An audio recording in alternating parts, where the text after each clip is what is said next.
Hello, hello. Good afternoon. Buenas tardes. Welcome, welcome. Fiorella, how are you today? Welcome to the Eco Poder Platicas live series. We have another great episode today, and we're joined by Dr. Fiorella Carlos Chavez. She is an assistant professor over at ASU. ¿Cómo estás? ¿Cómo te sientes hoy? How are you? Hello, everyone. It's good to see you. Thank you so much for the invitation. I'm happy to be here with Eco Poder and have an interesting chat. Feel free to ask me any questions about me or my trajectory. And I'm definitely excited to take questions from the audience too. So thank you for having me. Absolutely. Absolutely. So, for everyone that's tuning in, we'll give folks a few seconds here to share the live and to join in, tune in. We're live, I think, on Instagram, Facebook, and YouTube. So, we're so excited.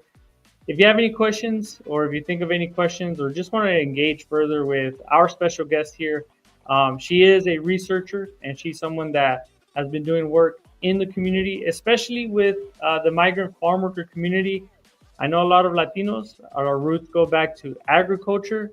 Mine do. Mine specifically do. So I know that, Fiorella Carlos Chavez, she is a friend, someone that I met doing work out in the field.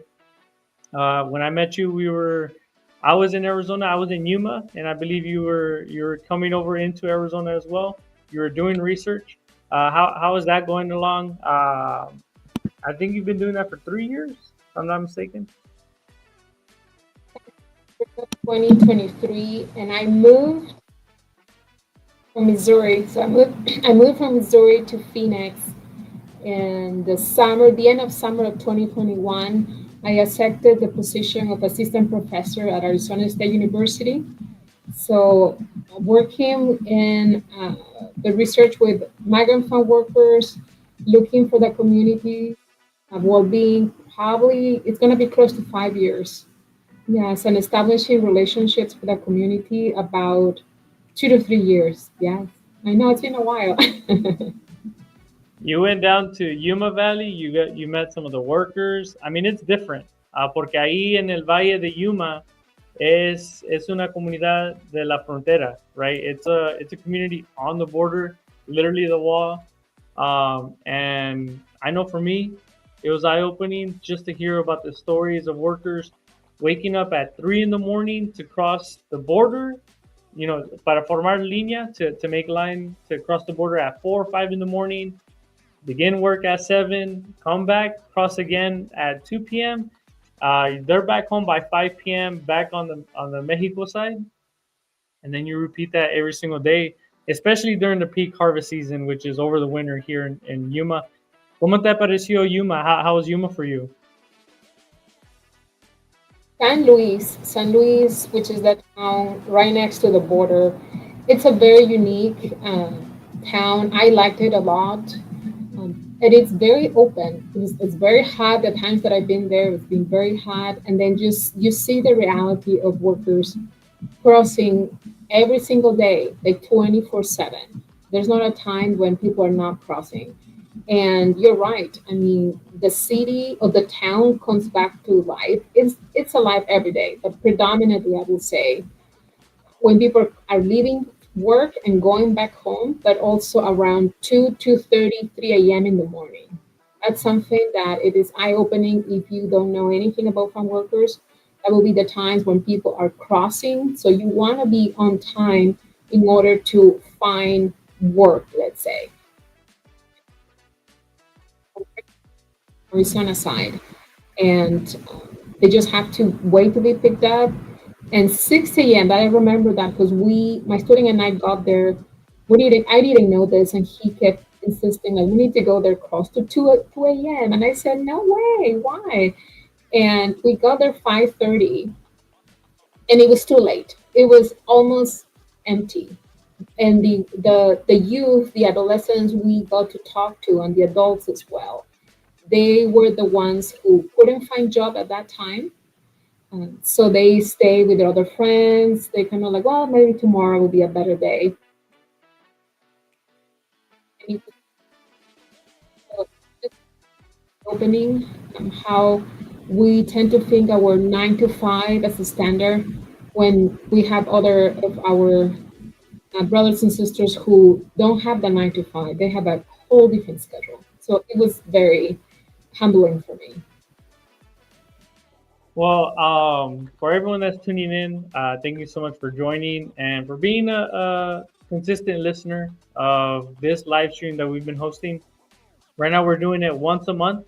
So do look out. We usually do it at the third or fourth Thursday of the month. So we keep bringing great content and talking about the issues, talking about ecopoder, environmental justice, and how it impacts our community, and the different ways in which we're engaging here at Poder Latinx on the issue and bringing the community up to speed with what's going on in Arizona. Today, we're joined by Dr. Fiorella Carlos Chavez. Again, she's an assistant professor in the community health at the Edson College of Nursing and Health Innovation at Arizona State University. She is a leading expert on migrant youth well-being.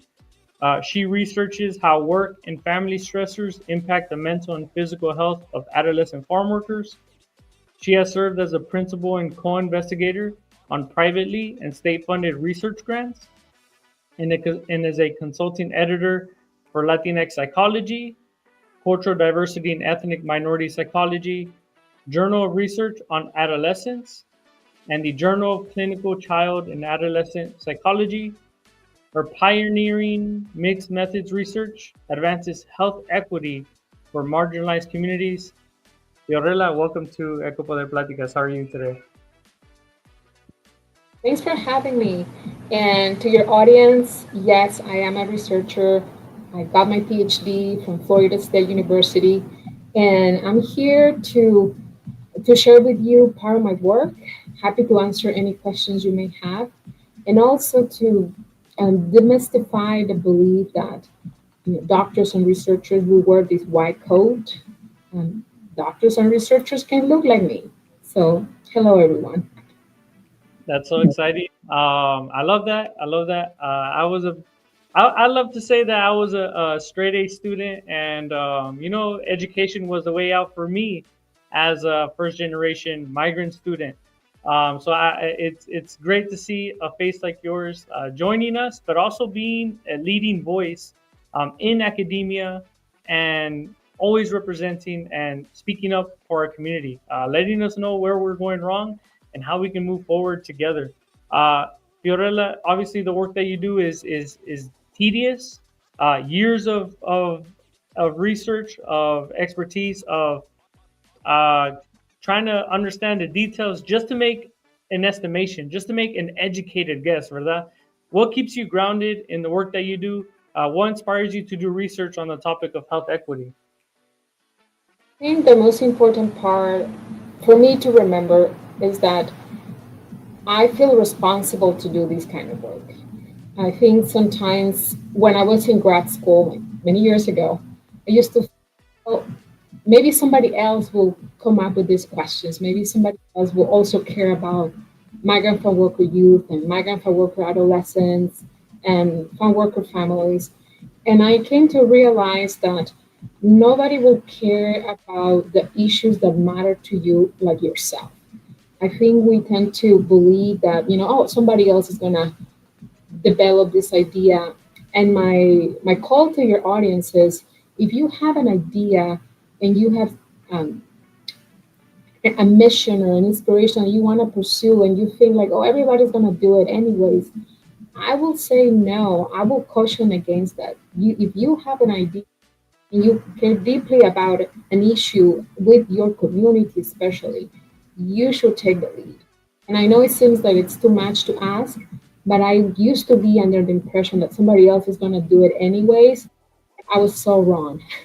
I was so wrong. In the past 10 years that I engaged in this research, I have not seen another researcher who wants to engage with the community the way that I want to engage with the community or ask those tough questions about environmental conditions and work hazards with minor farm worker youth and also young adults. That's so inspiring. And I want to share. So, Dr. Carlos Chavez, she has a website, and we'll share that.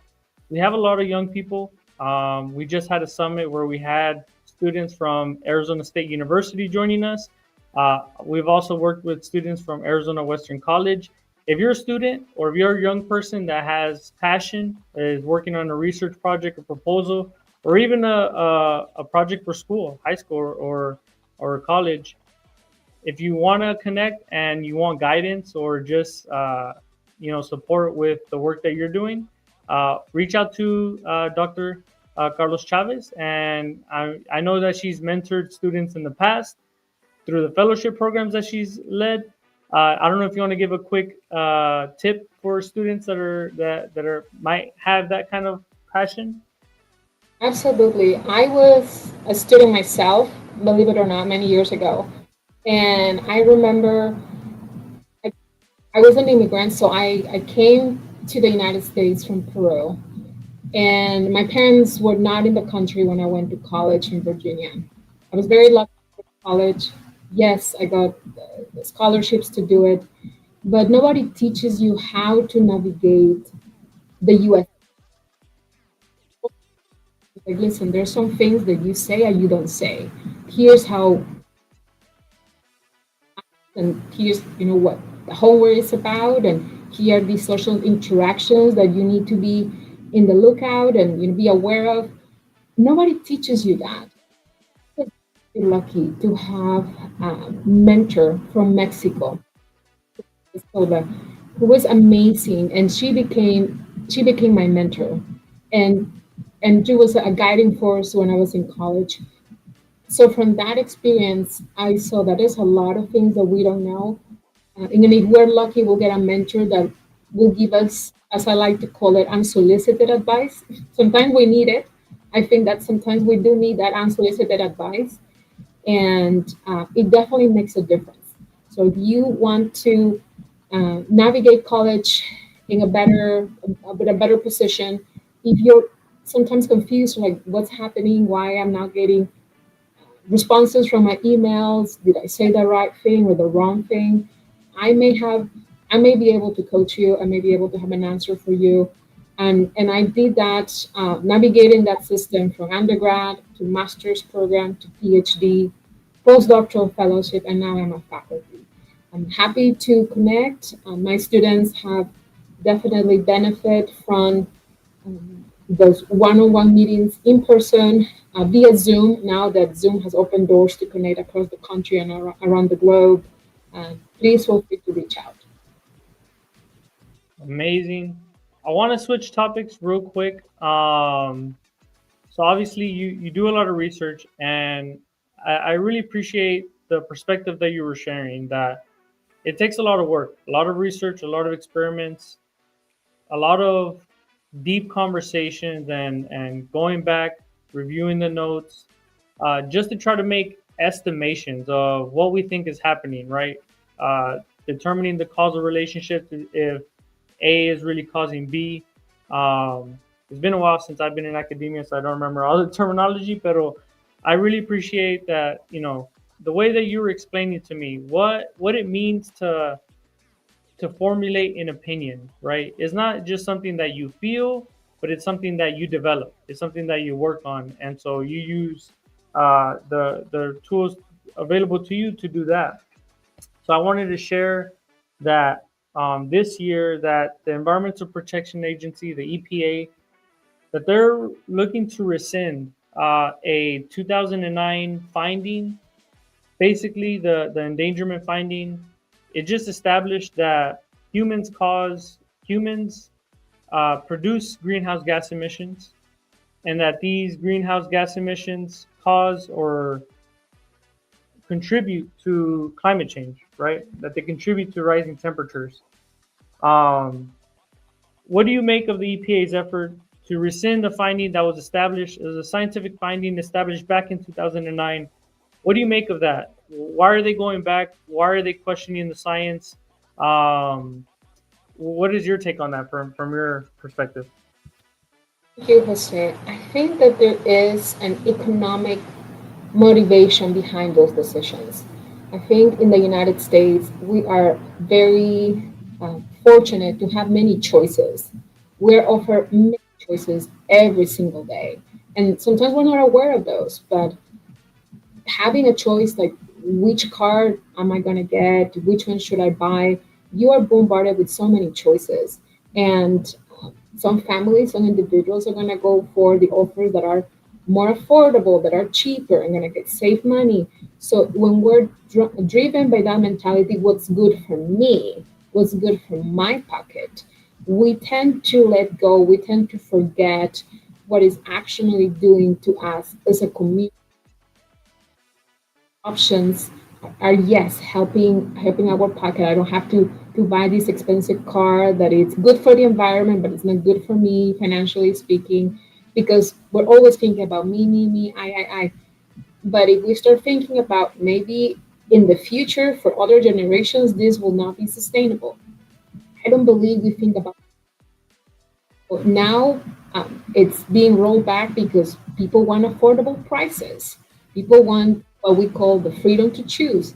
And I understand it to a certain extent, but we're only living in the present. And we are not thinking about what this may do in terms of high weather, extreme weather conditions, high temperature, or very cold temperatures, and how these emissions are contributing to.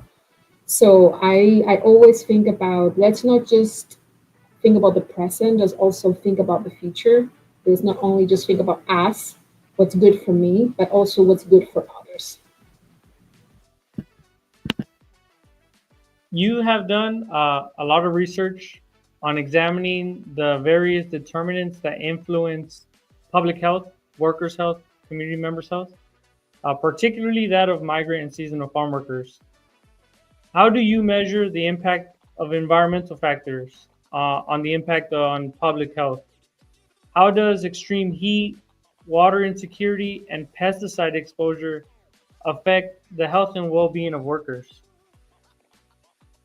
So in my work, and my team and I, we were able to interview, to recruit 180 participants in Arizona.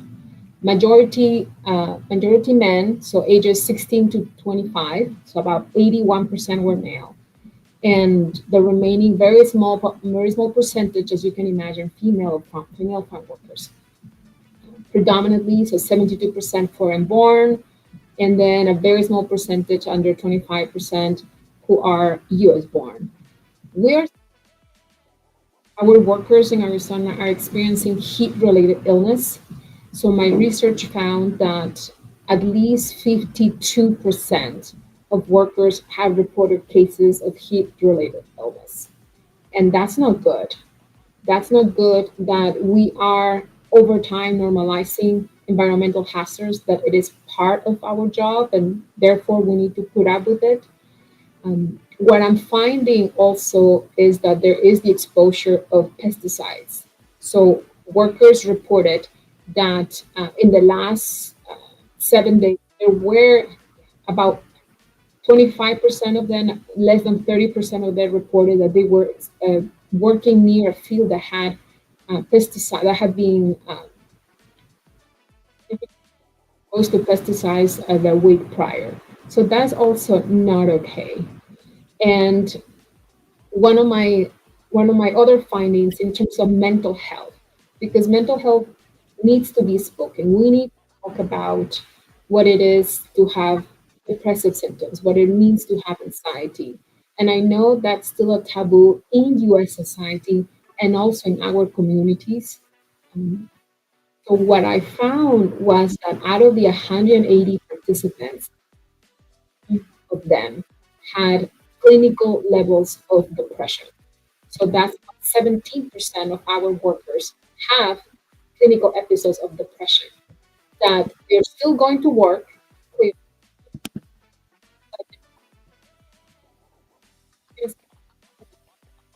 and that is concerning, not only from a public health standpoint, but also for the well-being of these workers. And that there are different factors. The environment does not make things any easier. In fact, my findings show that heat-related illness, pesticide exposure, were correlated with depression. So we have these environmental hazards that are affecting in a negative way the mental health of our workers. And we're not even including the personal situations, circumstances that they may be going through as a provider, as a father, as a son of a family. So those, when we add those components,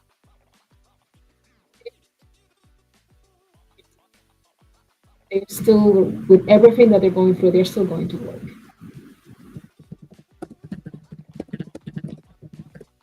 And I really appreciate that you're doing this research. I know with my family, you know, somos puro hombres. I think my dad, he had three boys, so um, whenever he took us out to the field, you know, we all toughed it out, even though it was hot, even though it was long hours. My uncles were out there, my cousins were out there. We all worked out there, and I think you know that you're battling the heat, and you know that you're battling tough working conditions. But how do you get to those conversations? How do you get to workers opening up? What is the power in that? Or um, what could we take away from your research uh, from these conversations that you're having? Something that I like to do, and I began doing it back in 2017, as much as possible, to be present when we're trying to recruit participants. I know sometimes logistics is not possible. It has to be done in Avondale, it has to be done in San Luis, in Human area, and I have to be here on campus because I have to teach classes, I have to meet with students, faculty meetings, etc. But as much as I have been able to, I like to have that interaction with workers. And I've been able to do that. I was able to do that. I did it in Georgia, I did it in Florida, and I did it here also in Arizona. I think some of the methodologies that I apply is not only the statistics like the questionnaires, which are important. They show facts, like the facts that I share about mental health. About 17% of our workers experiencing clinical measures, clinical signs of depression. But the interviews, I think that's the richer, more holistic book of the information we want to understand. So we want to understand what is happening to the workers. We want to know, okay, so how is your day to day activity, and what happens at work and what happens at home, and how do you solve, let's say, problems with water insecurity? What happens if water runs out? And the questions are um, paced. So I never like to ask those questions because are very personal. Those questions are very personal and very emotional too. So I like to start the questions with getting to know more about the worker, where you're from, how many hours will you work. So we always want to be respectful and cautious of the amount of um, the emotional component of the questions we ask. And participants, what I've seen, they want somebody to talk to. Yes, we give them the incentive for their time, because their time needs to be appreciated, needs to be paid, and we do that. But I think that is also a venue to I have something to say, and you are here to listen to me. And I think that opens an opportunity for workers to voice their concerns, and we use their own words. So we use their own to phrase anything. We use the exact quote that the participant sharing the audio interview. We put exactly in our reports and the papers that we work. And it's amazing to see how they work never stops. I think for women, they work in the fields and then they go home and they keep working. So shout out to all the women farm workers out there. I think for men, they carry a lot of responsibilities, such as the expectations to be providers. So that is something that is very present on male workers' mind. To be a provider, I need to contribute, I need to feel useful. And sometimes we err um, trying to be useful. We don't ask for help. That's something that I'm finding. Like it's if I can figure it out on my own, I'll do it, which is fine. But sometimes we do need to ask for help, especially in the fields. If we run out of water, maybe and the water is not available nearby, maybe I can ask somebody for water. And so I think that people working together will be beneficial, but also let's pause and stop normalizing occupational hazards or environmental hazards in our work environment. And it's incredible to see that more than 45% of workers would agree that eventually I'm going to get hurt at work. So it has gotten to the point that we are normalizing getting injured when that was never meant to be that way. I don't think any of us goes to work thinking eventually I'll get hurt. That's not that's not okay. And if it has been normalized, I think it's important to let the audience know that maybe we are normalizing other things in our lives that we do it so oftenly and we see other of our peers and co-workers and friends do it, and then we think it's normal. Thank you. No, it's deep. Porque I think it's we. Our I see that our gente we do that a lot. We normalize a lot of the trauma, a lot of the struggle that we go through, and we just accept it as part of pues así es la vida, and a lot of the whole it is what it is mindset. But what does it mean, right? Like when we're normalizing that, what are we allowing? What are we not addressing? What are we not getting to? And what are we teaching the next generation of people coming up after us? Or I know that we talk a lot about the workplace, working conditions, and even some of the impacts that it has on workers' health, maybe public health, the health of a community's workforce. Pero I guess, do you have any like key insights or takeaways? Um, are there any policies or are there any actions that state or city governments can look into, or companies, um, or what can we do, us as concerned citizens, or us as students who are here tuning in? What kind of tips do you have? That's a great question. I think there's many things that we can do as citizens, as members of Arizona, community members. We can put pressure to create policies that are protecting the rights, especially the health and well-being of farm workers. And I know I focus on agriculture. I have not even mentioned construction or or other industries. So just think about the magnitude of working, especially in Arizona. Arizona is very unique. 6 months out of the year, it's really hot, and then the other 6 months are nice. That's not normal. It's not normal in other states either. So, like thinking about what can be implemented, like water availability, like make sure that people take breaks. Because once it becomes the law, once it becomes that if the employer doesn't do this, they will get punished, then people do it. Actor will reinforce, the supervisor will reinforce that on the workers because nobody wants to get in trouble. Nobody wants to get to pay a big fine. And then the workers too will see that the employer cares about their health, so they will also start caring about their own health. I know it seems funny for me to say that, but sometimes the worker tries to please the employer that, like, well, if productivity is very important for my employer, that's exactly what I'm going to do. And we let go of our own health. So it is important for the worker to get the right training material.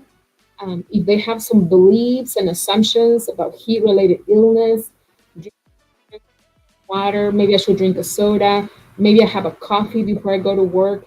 And I will caution everyone like, okay, we need to start asking questions. Are those beliefs good for our health? And I will say the more caffeine we take, when we go work in the fields, you're gonna be hydrated.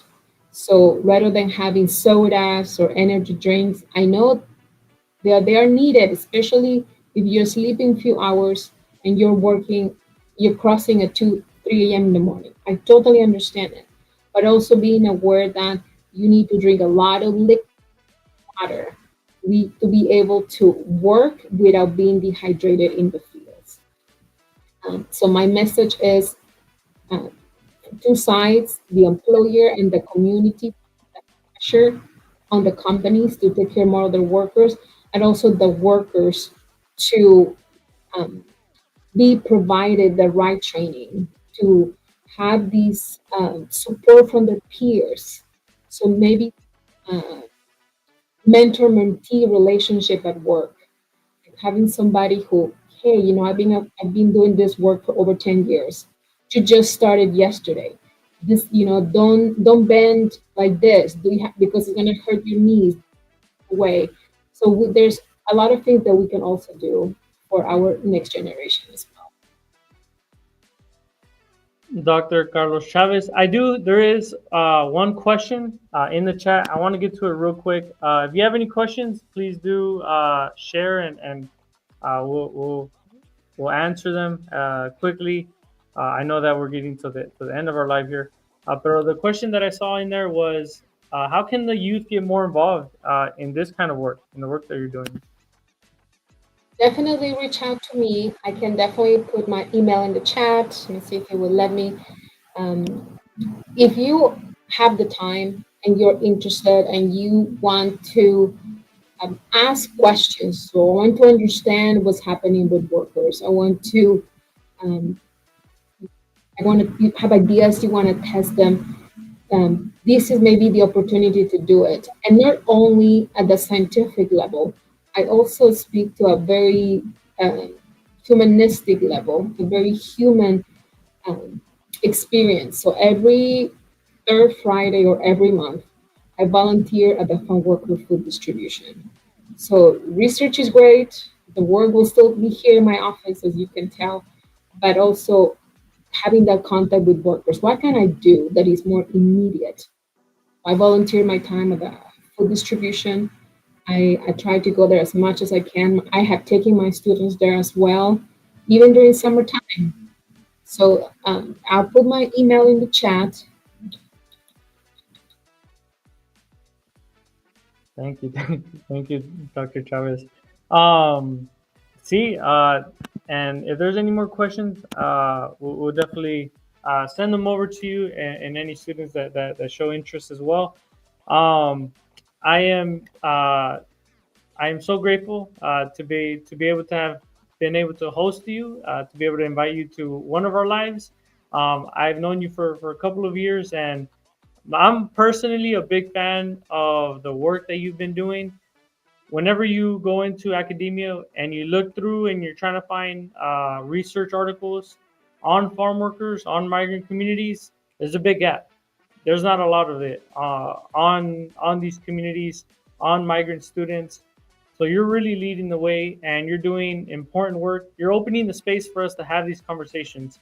You're teaching us to speak up for the things that we know, that we intuitively feel just don't feel right. Right? If you're not feeling right, something's not right. So personally, I am so grateful to be able to have had you on this live. Do you have any final words before I pivot? Thank you, Jose, and to your audience or anybody who is listening or will be listening to this live. Think about the things that you are normalizing in your life. It could be something small as having breakfast as you're driving to work, or having dinner as you're driving from work back to your house. What are you normalizing that sometimes we're not paying enough attention? So I invite everybody to think about that. Why are we doing what we're doing? When uh, spending time at home with the dinner, but I understand that we live in a very busy society. Sometimes that financial strains will push parents and individuals to get one, two, or three jobs. So I am very mindful. I am very understanding of that. but don't normalize. That is, it is what we're doing. I totally understand that, but think about your children, that you bring the awareness that is not normal, and I don't want others to replicate that behavior. So just having that, being able to say that out loud will make a big change, will make a big impact. So thank you so much for having me. Gracias, Dr. Chavez. And for everyone that's listening in, I know that you've been seeing all of the videos, all of the hype, and I know you've been following along. We've already gone through two Poderosa summits. The first one in California. The second one was here in Phoenix, Arizona. Pero quedan dos más. The next one is going to be the third stop. It's going to be in Atlanta, Georgia, October 25th, October 26th. Make sure you register so you don't miss out. You want to be there so you can continue being part of conversations just like the one that we're having right now. Get to meet some our incredible team and some of the Latinas leading the way in Georgia and Texas. You're not forgotten. The fourth and final stop is going to be in McAllen, Texas, in the Rio Grande Valley, on November 1st and 2nd. Make sure that you sign up and so you save your spot. That'll be the final Poderosa Summit that we're hosting for 2025. It's a powerful space. Here in Arizona, we had over 200 Latinas. We went out, we did an activation for National Voter Registration Day, but I know that Georgia and Texas are going to have something special as well. So make sure you don't miss out. Make sure you're engaging with Poder Latinx. Follow us on social media, Facebook, Instagram. And other than that, se cuidan mi gente. We'll see you guys real soon. Bye, everyone.